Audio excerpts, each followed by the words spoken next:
The Night Before Christmas by Clemency Moore. 'Twas the night before Christmas, when all through the house not a creature was stirring, not even a mouse. The stockings were hung by the chimney with care, in hopes that St. Nicholas soon would be there. The children were nestled all snug in their beds, while visions of sugar plums danced in their heads.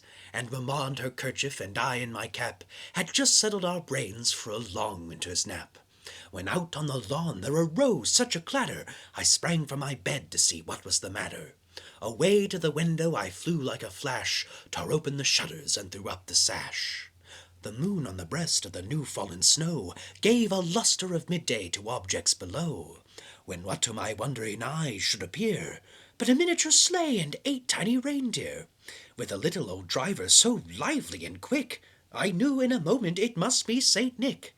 More rapid than eagles his coursers they came, and he whistled and shouted and called them by name. "Now Dasher, now Dancer, now Prancer and Vixen, on Comet, on Cupid, on Donner and Blitzen, to the top of the porch, to the top of the wall, now dash away, dash away, dash away all."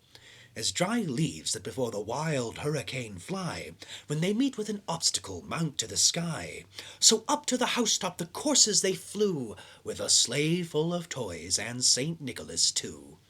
And then in a twinkling I heard on the roof the prancing and pawing of each little hoof.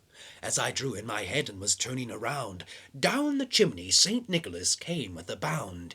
He was dressed all in fur from his head to his foot, and his clothes were all tarnished with ashes and soot. A bundle of toys he had flung on his back, and he looked like a peddler just opening his pack. His eyes, how they twinkled, his dimples, how merry! His cheeks were like roses, his nose like a cherry. His droll little mouth was drawn up like a bow, and the beard of his chin was as white as the snow. The stump of a pipe he held tight in his teeth, and the smoke had encircled his head like a wreath. He had a broad face and a little round belly that shook when he laughed like a bowl full of jelly. He was chubby and plump, a right jolly old elf, and I laughed when I saw him, in spite of myself. A wink of his eye and a twist of his head soon gave me to know I had nothing to dread. He spoke not a word, but went straight to his work, and filled all the stockings, then turned with a jerk, and laying his finger aside of his nose, and giving a nod, up the chimney he rose.